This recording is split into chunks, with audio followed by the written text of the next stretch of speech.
Todo empezó con una frase dicha desde el otro lado de la puerta del baño. No vi su cara, no sé qué expresión tenía, pero su voz la reconocería entre mil. Fue bajita, medio risa, y aún así sonó como un puñetazo en la boca del estómago. No, tonto, si mi marido se entera, me mata. No estaba hablando conmigo. Yo estaba dentro de la ducha. Y ella, mi mujer, estaba fuera, en el pasillo, hablando por teléfono. Aquello no fue una sospecha. Fue certeza. Una certeza tan repentina y brutal que me agarré al grifo como si el agua caliente pudiera borrarlo. Me llamo Laura, tengo 38 años, y hasta ese momento, pensaba que era simplemente infeliz en mi matrimonio. Lo típico, rutina, silencios largos en la cena, un marido que se vuelve invisible sin darse cuenta. Nada fuera de lo común, no. Nada que no se pudiera arreglar con tiempo, vacaciones, o una buena conversación con vino de por medio. Pero esa frase. Esa jodida frase. Fue como si alguien le pusiera subtítulos a todos esos silencios incómodos, a todas esas excusas de tengo mucho trabajo, a cada llego tarde sin explicación. No dije nada. Terminé de ducharme como si no hubiera oído nada, me puse el albornoz, salí con el pelo empapado y la cara seca. Luis estaba en el salón, con su portátil en las piernas, como siempre. Vi la luz del WhatsApp web reflejada en sus gafas. Me miró y dijo, ¿has visto mi cargador? Le contesté que no, y fui a la cocina a prepararme un café. Las manos me temblaban. No sé por qué no lo confronté en ese momento. Tal vez por miedo a que me dijera la verdad. O, peor aún, que me la negara y me hiciera sentir una loca. Pero sobre todo, porque en ese instante empecé a entender una cosa, lo que acababa de escuchar, me gustó. Sí, suena retorcido. Pero esa frase me dio algo que no tenía desde hace años, poder. Era como si de repente tuviera una carta en la mano, un as bajo la manga. Hasta ese momento, yo era la mujer que esperaba, que callaba, que aguantaba. De pronto, tenía algo que él no sabía que yo sabía. Y eso me dio aire. Me dio ideas. Luis y yo llevamos casados 12 años. La gente siempre dice que después de los 10, el amor se transforma. Que ya no es pasión, sino compañerismo. Que lo normal es que el deseo baje, que te acostumbres. Que lo importante es la confianza.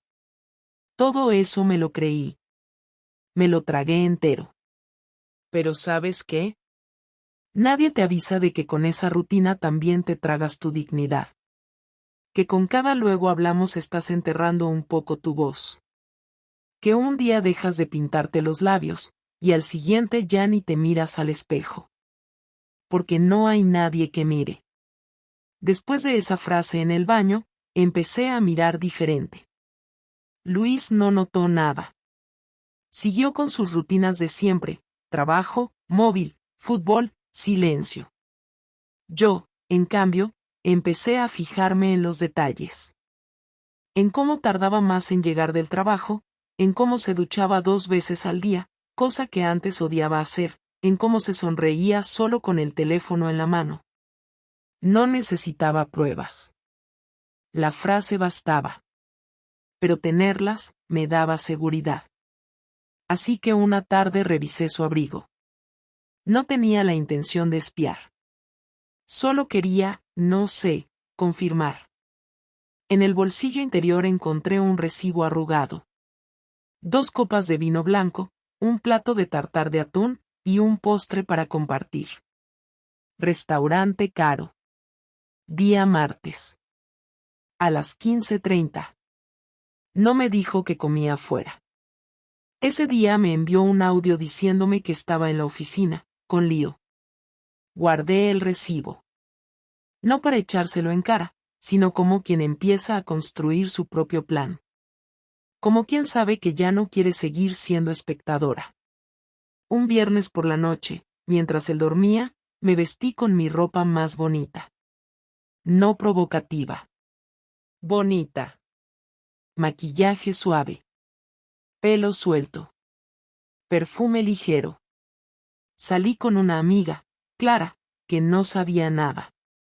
Solo le dije que necesitaba una noche de chicas. Pero en realidad, necesitaba mirar el mundo con otros ojos. Ver si aún podía gustar. Si aún había algo en mí más allá de ser la esposa de Luis. Y gusté. No es que me lo dijeran. Es que lo vi. En las miradas, en las conversaciones, en cómo se acercaban. Uno en particular, Julián, me invitó una copa y hablamos más de una hora. Me hizo reír. Me escuchó. Me tocó el brazo con una naturalidad que no sentía desde hacía años. Me dijo que si quería, podía acompañarme a casa, pero no lo hizo. Lo detuve. Me dio su número, y me dijo, por si quieres reírte otro día. No lo llamé. No aún. Pero esa noche dormí con una sonrisa, y no por él, sino por mí. Por haberme sentido viva otra vez. Por recordar que no estaba muerta por dentro, que solo estaba apagada. Los días siguientes fueron extrañamente tranquilos. Yo cocinaba, él comía. Yo hablaba, él asentía. A veces, me preguntaba si también él sospechaba algo, si notaba mi cambio. Pero no. Estaba demasiado cómodo en su rutina, demasiado ocupado escondiendo su doble vida. El siguiente domingo, mientras él se duchaba, su móvil sonó. No lo cogí. No hice falta. La pantalla decía: Marina Corazón Rojo. Bloqueé el móvil. Me senté en la cocina. Abrí el vino blanco más caro que teníamos. Y pensé, si él ya está fuera de este matrimonio, ¿por qué tengo que seguir yo dentro? No lloré. No sentí rabia. Sentí vértigo. Y la necesidad de hacer algo más que esperar. Cuando algo se rompe, a veces no suena. No hace un crack, no salta en 1000 pedazos, no deja señales visibles. Simplemente, se abre una grieta, y poco a poco empieza a separarse todo. Así empezó a desmoronarse lo que quedaba de mi matrimonio con Luis, no con gritos ni lágrimas, sino con un desayuno un martes por la mañana, donde por primera vez en semanas él me miró a los ojos, dejó el móvil a un lado, y me preguntó con tono neutro, casi como quien pregunta por la factura del gas, ¿estás con alguien? No me lo esperaba, al menos no así, no con ese tono tan frío, tan seco, tan lejos de todo lo que habíamos sido. Le sostuve la mirada, tragué el café que ya se había enfriado, y simplemente dije que no, aunque sabía que la mentira flotaba en el aire como humo rancio. Él asintió como si esperara esa respuesta, como si tuviera ya todo calculado. Solo pregunto porque el otro día vi que estabas muy arreglada. Y luego Clara me dijo que saliste sin ella. Lo dijo sin levantar la voz, sin reproche. Como un juez leyendo una sentencia que ya tiene escrita. Yo tampoco grité. Le respondí que sí, que salí sola, que necesitaba despejarme. Ni me molesté en incluir a Clara en la coartada. La verdad a medias me pareció más segura que una mentira elaborada. Él no reaccionó. Se levantó, se puso la chaqueta y dijo, vale, era solo curiosidad. Nos vemos luego. Ese día me temblaron las manos al poner la lavadora. Me di cuenta de que Luis, por mucho que se hiciera el tranquilo, estaba al tanto de más cosas de las que yo pensaba. No sabía si me había seguido, si había revisado algo, si había hablado con alguien. Pero su forma de preguntar, tan quirúrgica, tan limpia, solo podía venir de alguien que ya sabe la respuesta y quiere ver hasta dónde estás dispuesta a mentirle. Y yo mentí. Sin temblar la voz. Sin desviar la mirada. A los 3 días, encontré su coche aparcado 2 calles más lejos de lo normal. No era el suyo el que me preocupaba, sino el hecho de que lo hiciera como si intentara que no lo viera. Esa noche llegó más tarde de lo habitual, con el cuello de la camisa arrugado, la mirada esquiva y una energía distinta. Fue la primera vez que pensé que tal vez él también me estaba engañando. No que lo hiciera como venganza, sino porque ya no le importaba no esconderlo. Me hizo gracia pensar que quizás habíamos cruzado la misma línea por separado, sin saberlo. La tensión entre nosotros empezó a ser constante, no explosiva, sino esa especie de incomodidad que se siente cuando compartes espacio con alguien que sabes que te oculta algo, pero tú también lo haces. Nos hablábamos solo para lo justo. El niño, la compra, el trabajo. Todo lo demás, silencio. Un día, mientras doblaba ropa en la cama, noté que él me observaba desde la puerta. No me dijo nada, pero se quedó ahí, inmóvil, durante casi un minuto. Luego se fue al salón. Me dio la sensación de que estaba esperando que dijera algo, que confesara, que le diera alguna razón para soltar lo que llevaba acumulando. No lo hice. Seguía teniendo esa carta en la mano, esa ventaja. Aún podía jugarla. Pero Luis no era tonto. Nunca lo fue. Solo era lento para reaccionar. Necesitaba su tiempo para planear, para asegurarse de que cuando actuara, no hubiera marcha atrás. Lo supe esa misma semana cuando noté que la contraseña del Wi-Fi había cambiado. Que el buzón del correo estaba vacío, aunque yo no había ido a recogerlo. Que la cuenta compartida donde dejábamos el dinero para gastos tenía movimientos que no cuadraban con lo que habíamos hablado. No eran errores. Eran señales. Muy claras. Luis se estaba preparando para algo. Y me di cuenta tarde. El domingo siguiente, al volver del supermercado, noté que el ambiente en casa era distinto. No había música, no había tele, pero había una energía tensa, densa. Me encontré a Luis sentado en la mesa del comedor, con una carpeta negra delante, de esas que solo usamos para guardar papeles importantes. Me pidió que me sentara. No me gritó. No me acusó. Solo empujó la carpeta hacia mí y dijo, ábrela. Dentro había fotos. Capturas de pantalla. Transcripciones. Nombres. Fechas. Lugares. Y en medio de todo eso, una imagen mía, entrando a un portal que no era el de ninguna amiga, ni ningún centro de estética. Era el edificio de Rubén. El día que nos vimos por segunda vez. No habíamos hecho nada, ni siquiera nos besamos. Pero no importaba. La imagen bastaba. Me quedé en silencio, sosteniendo la carpeta, con el peso de cada hoja clavándoseme en las manos. Luis se levantó, caminó hacia la ventana y se quedó allí. Me habló de espaldas. Me dijo que durante semanas había dudado, que pensaba que tal vez estaba paranoico, que tal vez la distancia entre nosotros era culpa suya. Que por eso no me dijo nada al principio. Que necesitaba confirmar. Y que cuando lo hizo, no sintió rabia. Sintió algo peor. Desprecio. Le pregunté cómo lo había hecho. Me miró de reojo y respondió que no tenía que decírmelo. Que eso ya no importaba. Que el hecho era que yo había cruzado una línea. Aunque no hubiera llegado a acostarme con nadie, aunque no lo hubiera traído a casa. El hecho de haber querido hacerlo ya bastaba.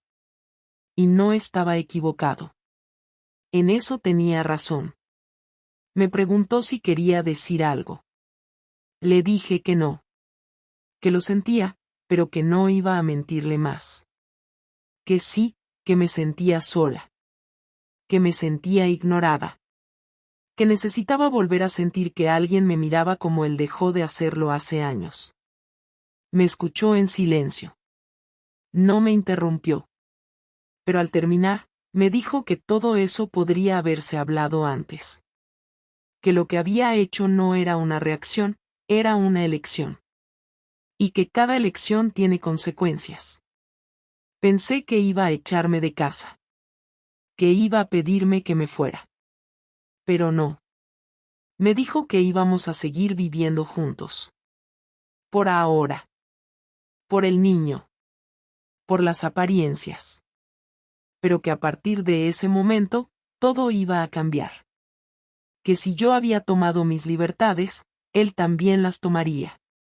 Y que no me pensara por un segundo que iba a dejar esto pasar como si nada. Quise preguntar a qué se refería. Pero me callé. Porque la forma en que lo dijo me dejó claro que su venganza ya estaba en marcha. Lois no dijo nada más esa noche. Cerró la carpeta, la volvió a meter en su cajón y se fue a dormir al sofá sin mirarme. No hubo portazo, ni insultos, ni lágrimas. Solo ese tipo de silencio que se queda pegado a las paredes, que no se va ni con la ventana abierta ni con el sonido del televisor. Me quedé sola en la cocina durante más de una hora, sin saber si tenía que pedir perdón otra vez o dejar todo como estaba. Al final, subí, me metí en la cama sin ducharme y dormí con la ropa puesta. No podía parar de pensar en cómo había conseguido las fotos, los mensajes, las fechas. No se lo pregunté directamente, pero ya intuía que había tenido ayuda. Alguien le pasó esa información. Tal vez un amigo, tal vez alguien que yo misma había mencionado sin darme cuenta. Rubén no fue, de eso estaba segura, porque si lo hubiera traicionado así, ya me habría escrito con alguna excusa para desaparecer, y hasta ese momento no lo había hecho. Pero lo importante no era cómo lo consiguió, sino lo que iba a hacer con eso. Durante la semana siguiente, Luis actuó como si nada hubiera pasado, y eso fue lo peor. Se despertaba temprano, hacía el desayuno para nuestro hijo, le dejaba la mochila lista, se despedía de mí con un simple nos vemos luego y salía de casa como cualquier otro día. A veces incluso me mandaba mensajes para preguntarme si necesitaba algo del supermercado. Mantenía una sonrisa falsa delante de Mark, pero conmigo no fingía afecto. Me trataba como a una compañera de piso con la que no quiere tener problemas. En cierto momento llegué a pensar que su venganza era esa indiferencia fría y calculada, que su forma de castigarme era no darme ninguna reacción emocional. Y durante un par de días funcionó. Empecé a sentirme como una intrusa en mi propia casa, una impostora que finge estar casada mientras su marido la castiga con silencio selectivo. Pero lo que no sabía era que eso solo era la preparación, una especie de fase 1 de algo mucho más grande. Una noche de sábado, a eso de las 10, Luis llegó más tarde de lo habitual. No me avisó. Yo estaba en la sala, viendo una serie que ni siquiera me interesaba, solo por llenar el tiempo. Lo escuché entrar, dejar las llaves sobre la encimera, y luego sentarse en la mesa del comedor. Me asomé y vi que llevaba una botella de vino en la mano, una que no habíamos comprado juntos. Tenía 2 copas. Me preguntó si quería un poco. Acepté, sin saber si era una trampa o una tregua. Me senté frente a él. Me sirvió sin hablar. Me miró fijamente, sin rabia, sin afecto, solo con ese tipo de determinación que se ve en alguien que ya tomó una decisión y no va a cambiarla. Quiero contarte algo, dijo. No porque te deba una explicación, sino porque es justo que sepas en qué punto estamos. Yo no dije nada. Solo asentí. Tenía la copa en la mano, pero no la probé. Él bebió un sorbo, respiró hondo y continuó. Hace 2 semanas volví a ver a alguien con quien salí antes de conocerte. Fue por casualidad. Nos encontramos en una cafetería. Me reconoció. Me saludó. Hablamos un rato. Al día siguiente, me escribió. Se detuvo un segundo, como esperando que yo reaccionara. Pero no lo hice. Sabía perfectamente a dónde iba eso. Lo miré a los ojos, esperando que dijera lo siguiente sin rodeos. La invité a cenar. Aceptó. No pasó nada esa noche. Pero nos seguimos viendo. Y esta semana sí pasó. No me sorprendió. Tampoco me dolió de inmediato. Solo sentí una presión en el pecho, no por los detalles, sino por la certeza de que lo estaba haciendo a propósito. No era deseo, no era amor. Era una manera de devolverme el golpe. No voy a pedirte permiso, dijo, ni te voy a preguntar si te molesta. Solo quiero que sepas que, a partir de ahora, no tengo ninguna intención de seguir fingiendo nada. No vamos a dormir juntos, no vamos a compartir más que lo necesario. Y no voy a ocultarte si sigo viendo a esta mujer o a cualquier otra. Tú ya cruzaste esa línea antes. Ahora la he cruzado yo. Le pregunté si lo estaba haciendo solo para herirme. Me contestó que no. Que al principio sí, que quería hacerme sentir la misma vergüenza que él sintió al ver mi cara en esas fotos, al leer mis mensajes con Rubén. Pero que ahora ya no era eso. Que al reencontrarse con esa mujer, recordó cómo era sentirse deseado. Y que no pensaba renunciar a eso por mantener una fachada. Le pregunté si quería separarse. Me dijo que todavía no. Que por el niño, por la casa, por los asuntos prácticos, seguiríamos así un tiempo. Pero que emocionalmente, él ya estaba fuera. Que no pensara que esto se arreglaría con disculpas, ni con tiempo, ni con terapias. Que ya no sentía lo que sentía antes, y que lo poco que quedaba de respeto se rompió el día que escuchó mi voz en una grabación diciendo que me gustaba volver a sentirme viva. Ahí fue cuando supe que no solo me había seguido, sino que me había grabado. No sé cuándo, no sé cómo. Pero lo hizo. Y esa frase, esa en particular, fue la que usó para justificar todo. Me levanté de la mesa, dejé la copa llena, y me encerré en el baño. No lloré. No porque no quisiera, sino porque no podía. El vacío era tan grande que no salía nada. Me miré al espejo durante varios minutos. No reconocí a la mujer del reflejo. Era yo, pero más vieja, más cansada, más sola que nunca. No era culpa suya. Ni completamente mía. Lo que teníamos estaba muerto, y ambos lo sabíamos. Solo que él decidió enterrarlo con su propia traición, y yo lo había dejado morirse poco a poco. Al día siguiente, preparó el desayuno como siempre. Me saludó con un buenos días que sonó más a cortesía que a cariño. Me dijo que estaría fuera todo el día. No pregunté con quién. No quiso mentirme, pero tampoco me lo dijo. Y así siguieron los días, convivencia estratégica, sin discusiones, sin contacto físico, con una frialdad precisa. Durante las siguientes semanas, la casa se transformó en una especie de oficina sin emociones, donde cada quien cumplía con su parte del trato, sin desviarse ni un milímetro del guión. Yo preparaba las comidas, me encargaba del niño, limpiaba, fingía interés por lo que pasaba en el colegio, y él seguía con sus horarios calculados, siempre ocupado, siempre con el móvil a mano pero sin esconderlo, como si supiera que ya no hacía falta disimular. No volví a preguntarle por esa mujer, ni él volvió a mencionarla, pero cada vez que salía de casa con camisa nueva, con colonia fuerte y sin despedirse, sabía perfectamente a dónde iba. Nunca llegaba tarde, nunca llegaba borracho, nunca rompía las reglas del juego. Era como si hubiera aprendido a ser un amante y un padre a tiempo completo, con la misma precisión con la que antes hacía la declaración de la renta o pagaba las facturas. Yo observaba todo eso sin decir nada, porque estaba segura de que lo hacía por venganza, y en el fondo, creía que en algún momento se cansaría, que volvería a hablarme como antes, que tal vez, si yo aguantaba lo suficiente, podríamos sentarnos un día a hablar en serio. Pero no pasó. Una tarde de jueves, mientras preparaba la cena, vi en la mesa del salón un sobre marrón que no estaba allí por la mañana. No tenía mi nombre ni el suyo escrito, pero estaba abierto. No suelo revisar sus cosas, o al menos no lo hacía antes de todo esto, pero algo en mí hizo que lo abriera sin pensarlo demasiado.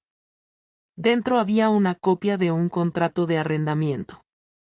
Un piso pequeño, en otra zona de la ciudad, a nombre de Luis. Lo había firmado hacía una semana. No entendía por qué, si todavía vivía en nuestra casa, si no me había dicho que pensaba mudarse, si seguía fingiendo que todo esto era temporal.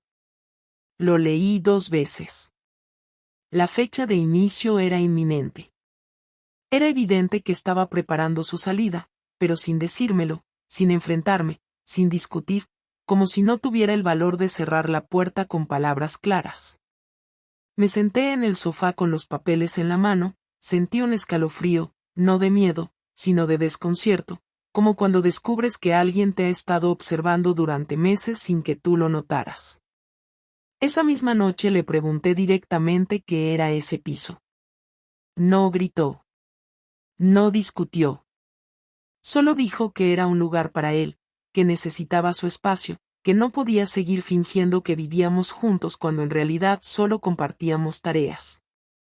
Me dijo que pensaba quedarse allí un par de días por semana al principio, para que nuestro hijo no notara cambios bruscos, pero que después del verano se mudaría del todo. No me preguntó qué pensaba yo. No me ofreció alternativas. Solo me informó, como quien informa de un cambio en el horario laboral.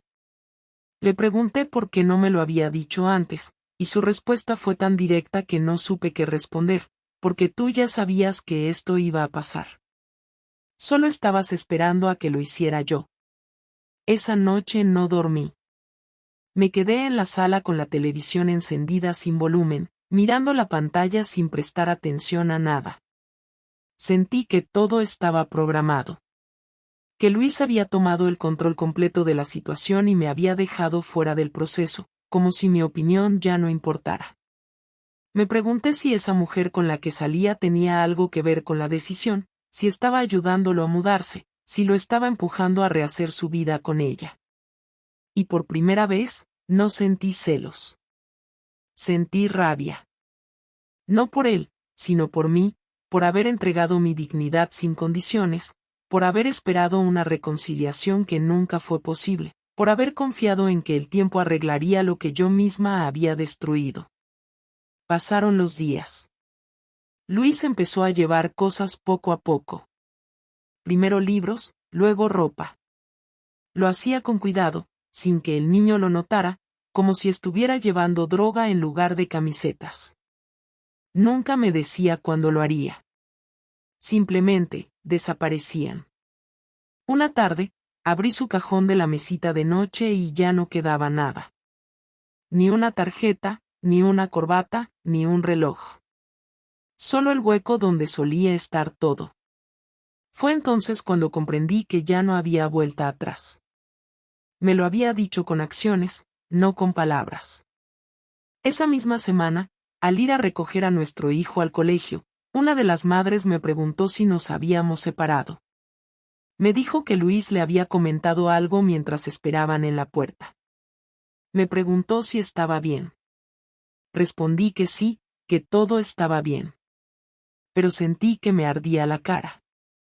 Él ya hablaba del tema con extraños mientras yo aún no se lo había contado ni a mi hermana. Cuando volví a casa, lo encaré. Le dije que si ya estaba contando que nos íbamos a separar, al menos me avisara para no quedar como una estúpida frente a los demás. Me miró sin mover un músculo. Me dijo que no era una separación, que simplemente necesitaba otra dinámica, que no había razón para dramatizar. Le respondí que no podía normalizar algo así, que al menos tuviera la decencia de llamarlo por su nombre. Me dijo que si yo no quería dar explicaciones, no era su problema, pero que él sí tenía derecho a contar lo que pasaba cuando alguien le preguntaba. Esa conversación me dejó peor que una pelea. Porque no hubo insultos, ni gritos, ni llanto. Solo indiferencia. Y la indiferencia duele más que cualquier bofetada. Unos días después, descubrí el siguiente paso de su plan. Me llegó una notificación del banco. Una transferencia grande desde nuestra cuenta conjunta a una nueva cuenta que no conocía. Al revisar los movimientos anteriores, vi que desde hacía semanas Luis estaba retirando cantidades pequeñas, pero constantes. Estaba vaciando nuestra cuenta sin decírmelo. No lo hacía de golpe. Lo hacía con inteligencia, con cálculo, para que yo no lo notara. Lo estaba haciendo todo bien. Legalmente no era un robo. Seguíamos casados, la cuenta era de los dos, y yo no tenía manera de demostrar mala intención. Pero lo estaba haciendo con un objetivo claro, dejarme sin capacidad de reacción. Ese día no esperé a que llegara. Fui yo quien lo llamó. Le dije que ya lo sabía, que había visto los movimientos, que no pensara que me iba a quedar de brazos cruzados. Me dijo que no había hecho nada ilegal. Que si me molestaba, podía abrir yo mi propia cuenta. Que él solo se estaba asegurando de no depender de mí cuando se mudara.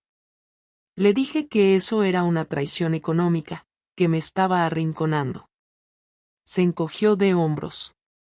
Me dijo que yo le había dado la excusa perfecta.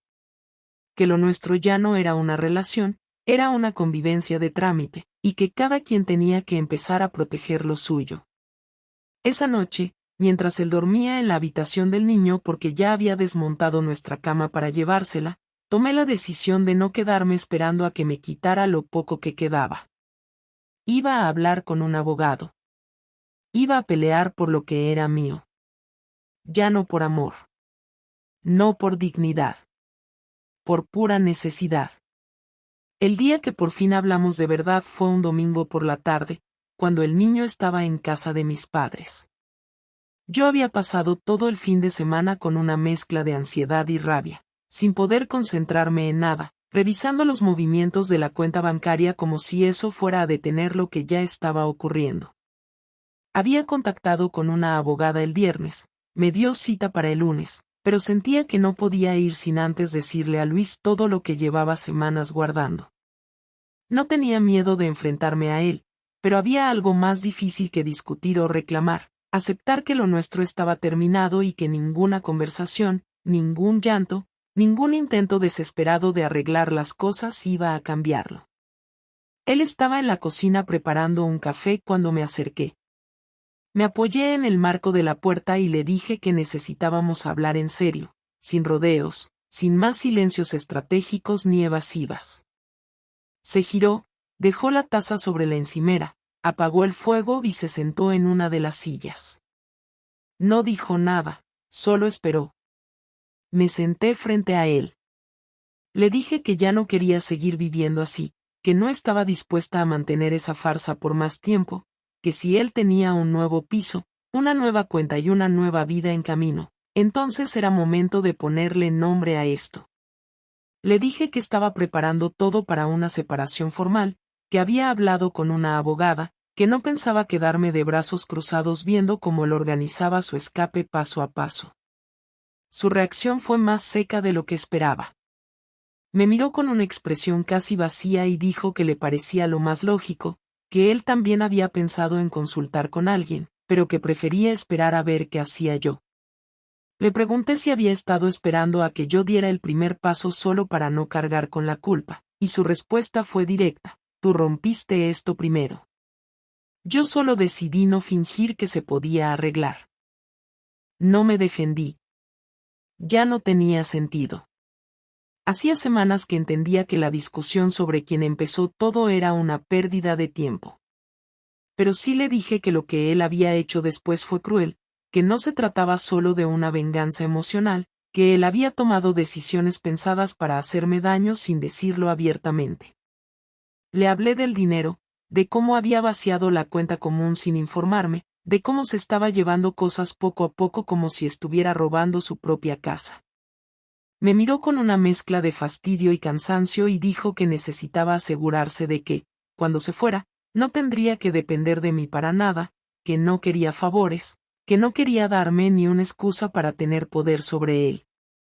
Le dije que nunca le pedí poder, que lo único que quería era que me dijera la verdad cuando decidió salirse del matrimonio, no cuando ya lo había hecho todo por detrás. Luis se quedó en silencio un momento. Luego respiró hondo y dijo que la verdad era que ya no me quería, que me respetaba como madre de nuestro hijo, que no me odiaba, pero que la idea de volver a estar conmigo como antes le parecía insoportable.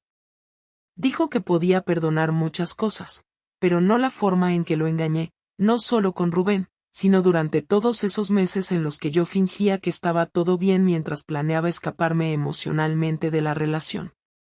Me dijo que sabía que no había sido un solo café, que aunque no hubiera habido sexo, el daño ya estaba hecho desde que yo empecé a buscar fuera lo que no tenía dentro. Le contesté que si me hubiera sentido querida, no habría buscado nada, que pasé años sintiéndome invisible, que le hablé muchas veces, que le pedí atención, que le pedí ayuda emocional y solo recibí silencio.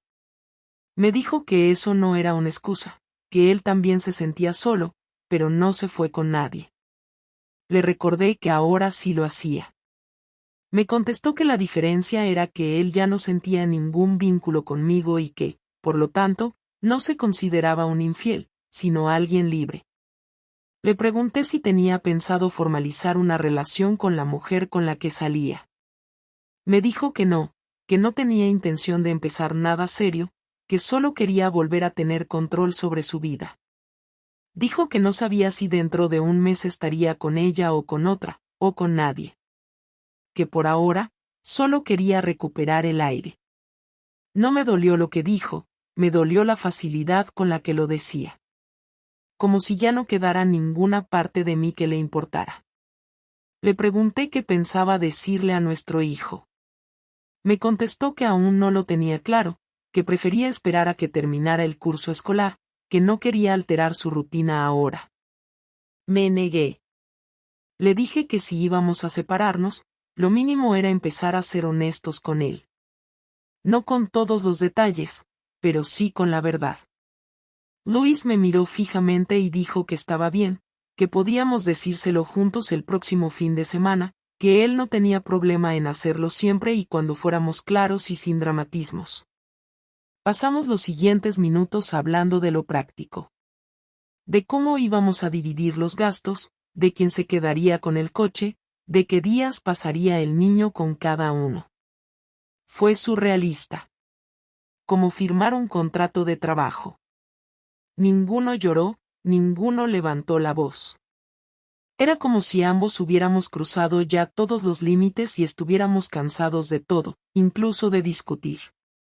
Cuando terminamos, Luis se levantó, se sirvió el café que había dejado enfriarse y se fue a su cuarto. Yo me quedé en la mesa, con la cabeza llena de ideas, sin saber si sentirme aliviada o derrotada. Había conseguido lo que quería, una conversación real. Pero la verdad no trajo paz, solo confirmó que ya no había vuelta atrás. Esa noche dormí profundamente por primera vez en semanas. No porque estuviera bien, sino porque al menos ya no había incertidumbre. Ya no había nada que esperar. Solo quedaba avanzar, cerrar, empezar de nuevo aunque no tuviera claro cómo. Sabía que los próximos días serían duros, que habría preguntas, explicaciones con familiares, decisiones legales, cambios en la rutina. Pero al menos ahora todo estaba sobre la mesa. Y eso, aunque fuera amargo, era necesario. El lunes siguiente fui a la cita con la abogada. Me explicó las opciones, me pidió documentos, me habló de trámites, de plazos, de custodias y de porcentajes. Yo asentía a todo sin hacer muchas preguntas, como si estuviera firmando el contrato de una casa que nunca quise comprar. Al salir, me senté en un banco cerca del despacho, encendí un cigarro aunque ya no fumaba desde hacía años, y me quedé allí sin mirar el móvil, sin hablar con nadie, solo tratando de entender en qué momento exactamente dejé de ser parte de una pareja para convertirme en un asunto legal. No me sentí víctima ni sentí lástima por mí. Lo que sentí fue una especie de descompresión, como si algo que llevaba mucho tiempo dentro por fin saliera. No era alivio. Era otra cosa. Un vacío con nombre propio. El fin. Esa semana, Luis empezó a dormir en su nuevo piso. No me lo anunció con una gran frase. Simplemente me escribió un mensaje diciendo que se llevaba al niño el viernes y que pasaría allí el fin de semana. Me pidió que preparara su mochila y que le recordara meter el libro de lectura. Me limité a responder que sí. No discutí los detalles, no intenté convencerlo de que era muy pronto, no pregunté con quién lo iba a dejar si tenía alguna cita. Sabía que era su forma de marcar territorio, demostrarme que podía asumir su rol de padre sin depender de mí, que no necesitaba ayuda para organizar el día a día. Lo hizo todo correcto. Puntual, organizado, sin que al niño le faltara nada. Y cuando lo trajo de vuelta el domingo por la tarde, el pequeño venía contento, sin señales de trauma ni preguntas incómodas. Me lo entregó en la puerta, le dio un beso en la frente, me dijo que todo fue bien y se fue sin subir. Durante los días siguientes, empecé a ver mi casa como un lugar nuevo. Sin él, el salón parecía más grande, el baño estaba siempre ordenado, y la cama no se movía de un lado a otro durante la noche. Empecé a hacer cambios pequeños. Tiré ropa vieja, quité fotos, borré el fondo de pantalla del móvil donde aparecíamos los tres en la playa. No lo hice por rabia. Lo hice por necesidad. No podía seguir viviendo rodeada de cosas que ya no tenían sentido. Me costó deshacerme de los marcos con nuestras fotos de bodas, pero lo hice. No porque quisiera olvidarlo todo, sino porque seguir mirándolas era como vivir en un museo. No quería eso. Poco a poco empecé a contarle a la gente cercana lo que pasaba. A mi hermana se lo dije por teléfono, sin dramatismos, sin detalles morbosos. Le conté lo básico, que nos estábamos separando, que era definitivo, que habíamos llegado a ese punto por desgaste, que no tenía sentido seguir. Ella me escuchó en silencio y luego me preguntó si estaba segura de que no había forma de arreglarlo. Le dije que sí, que no había nada que arreglar. Con mis padres fue distinto. Les costó entender que no fue por una pelea ni por una crisis concreta. Les costó más aceptar que no había un culpable único. Que lo arruinamos los dos, aunque de formas distintas. Ellos querían una historia clara, con buenos y malos. Yo no se la di. No porque quisiera proteger a Luis, sino porque entendí que la culpa no siempre se reparte con lógica. Con los amigos fue más fácil. En realidad, muchos ya lo intuían. Algunos me ofrecieron apoyo sincero. Otros se alejaron, como si la separación fuera contagiosa. Lo entendí. Hay gente que no sabe qué hacer frente a una pareja rota. No los culpo. Aprendí que uno de los efectos secundarios del divorcio es la reconfiguración social. Te obliga a ver quién está realmente ahí y quién solo te acompañaba porque eras parte de un paquete familiar. Me quedé con menos gente alrededor, pero más auténtica. Y eso fue suficiente. Un día, mientras colocaba unos papeles en una carpeta, encontré una lista que había hecho meses atrás, cuando todo empezó a ir mal. Era una lista de cosas que quería hacer si algún día me separaba. Estaba escrita en una hoja vieja, con mi letra rápida y sin muchos adornos. Cosas simples. Ir al cine sola. Aprender a conducir de noche sin miedo. Volver a pintar. Dormir sin despertador. Llamar a mi amiga de la universidad que vivía en Bilbao. Al leerla, me reí. No porque fuera ridícula, sino porque en el fondo sabía que ya había empezado a cumplirla sin darme cuenta. Me sentí distinta. No más fuerte, ni más sabia, pero sí más real. Luis y yo seguimos hablando, pero solo lo justo. Coordinamos días, horarios, actividades escolares. Todo con una educación casi profesional. No hay afecto, no hay hostilidad, solo una especie de formalidad constante que, a veces, es incómoda, pero al menos es funcional. No le pregunto por su vida y él no pregunta por la mía. No me interesa saber si sigue viendo a esa mujer o si ya está con otra. Me da igual. No porque no duela, sino porque ya no tengo energía para sentir celos por alguien que no me pertenece. Lo nuestro terminó en el momento en que dejamos de mirarnos con interés. Todo lo demás fue solo el trámite. El niño, por ahora, lo lleva bien. Preguntó algunas cosas al principio, como si íbamos a vivir en casas separadas para siempre, si íbamos a tener nuevas parejas, si eso significaba que su vida cambiaría. Le respondí con calma. Le dije la verdad sin cargarle con peso innecesario. Le dije que sus padres se quieren de otra forma ahora, que siempre estaríamos ahí para él, que nada cambiaría su lugar en nuestras vidas. Me creyó. O al menos eso pareció. Los niños, a veces, entienden mejor que los adultos cuando algo ya no funciona. Lo que más me preocupaba era que sintiera que tenía que elegir, pero por suerte, Luis y yo fuimos muy claros en que eso nunca sería así. Hoy, semanas después de esa conversación definitiva, puedo decir que no me arrepiento de lo que hice. Tampoco estoy orgullosa. Sé que me equivoqué, que fui desleal, que rompí un pacto, aunque fuera solo emocional. Pero también sé que llegué a ese punto porque me sentía vacía, porque necesitaba encontrar algo fuera para entender lo que me faltaba dentro. No fue justo, pero fue humano. Y si tuviera que volver atrás, probablemente haría muchas cosas distinto, pero no cambiaría la decisión de terminar.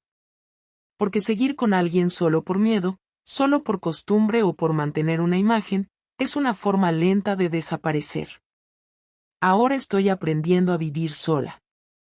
No como una soltera emocionada, sino como una mujer que empieza desde cero a una edad donde todo el mundo espera que ya tengas todo claro. No tengo nada claro, pero tengo espacio. Y tiempo. Y eso, ahora mismo, es suficiente.